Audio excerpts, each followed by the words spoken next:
Elektryczne roadstery to rynkowa nisza, w której przez dłuższy czas wiało nudą. Dlatego premiera MG Cyberster wywołała spore poruszenie.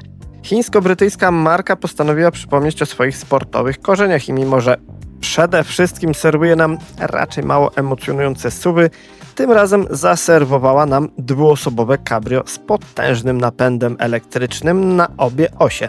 Spędziłem z tym modelem trochę czasu, aby przekonać się, czy tak abstrakcyjne połączenie ma sens na drodze. Oto moje takie krótkie, zwięzłe podsumowanie i wrażenia z jazdy tym naprawdę ciekawym samochodem. Zajęcie miejsca za kierownicą Cyberstera przypomina nieco wejście do statku kosmicznego, czym niebagatelną rolę odgrywają właśnie te otwierane do góry drzwi nożycowe. Sama kabina jest solidnie wykończona i oferuje zaskakująco dużo przestrzeni dla 2 osób. System operacyjny pojazdu oparty na układzie 3 ekranów otaczających kierowcę. To rozwiązanie niewątpliwie efektowne, choć momentami wieniec kierownicy potrafi zasłonić skrajne fragmenty wyświetlaczy. Jakość materiałów, miękkie tworzywa oraz staranne przeszycia dają jednak jednoznaczne poczucie obcowania z pojazdem aspirującym do klasy premium. Mechanizm materiałowego dachu działa szybko i sprawnie, a proces jego składania można kontynuować również podczas powolnej jazdy, np. po mieście lub w korku.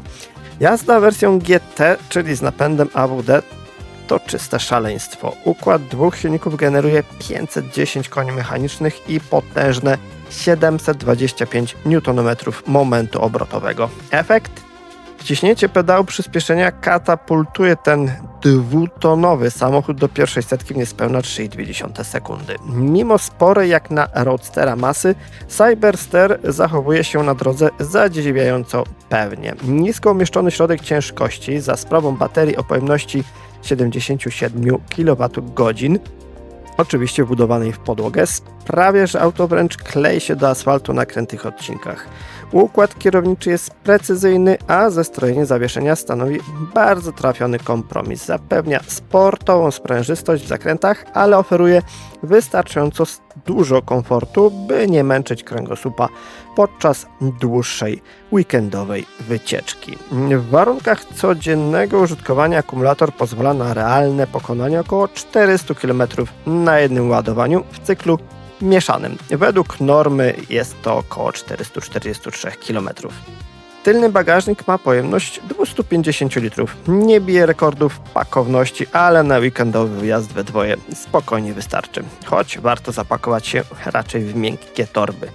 Zrozumiałe jest, że brakuje tutaj donośnego ryku wydechu, do którego przyzwyczaiły nas klasyczne roadstery.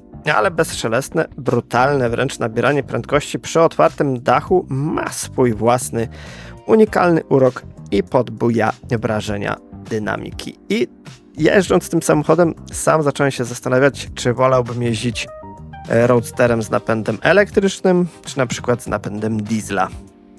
Z dwojga złego chyba jednak wybrałbym napęd elektryczny. A jak wygląda kwestia kosztów i rynkowych rywali? Rynkowych rywali w sumie nie ma. Jakiś czas temu jeszcze była Tesla Roadster, ale po kolei.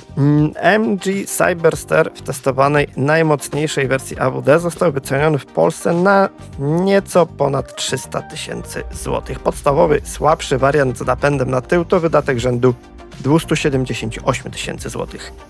Najciekawsze jest jednak to, że ten samochód gra obecnie we własnej, tak jak wspomniałem, wyizolowanej lidze. Ze względu na niemal całkowity brak konkurencji trudno go bezpośrednio do czegokolwiek porównać.